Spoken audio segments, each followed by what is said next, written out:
আসসালামু আলাইকুম এভরিওয়ান। আজ তৈরি করব পারফেক্ট মিষ্টি সাদা দই। দই বসালে যদি পারফেক্টভাবে না বসে তাহলে তো কষ্টই বৃথা। দেখুন আমার বানানো দইটা পারফেক্টভাবে বসেছে। আমি আগে থেকেই টক দইটা বানিয়ে রেখেছি।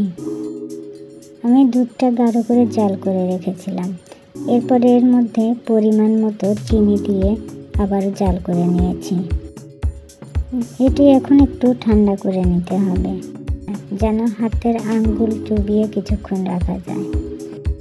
এই পর্যায়ে দিয়ে দিব টক দই। টক দই দিয়ে দুধের সঙ্গে ভালো মতো মেশাতে হবে।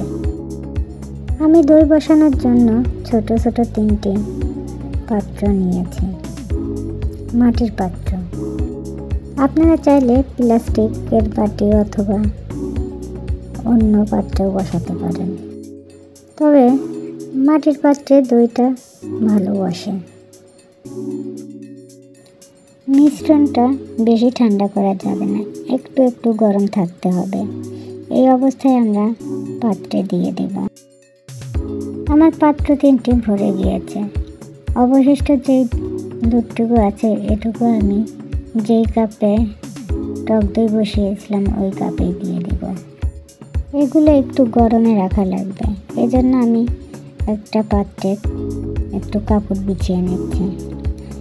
কাপড় বিছানোর পরে আমি এই দইয়ের পাত্রগুলো বসিয়ে দেব এর মধ্যে। এখন এর উপরে একটা ঢাকনা দিয়ে এর উপরে আবার কাপড় দিয়ে ঢেকে দেব। ঢেকে আমরা 7-8 ঘন্টা রেখে দেব। ফিরে আসছি 7-8 ঘন্টা পর।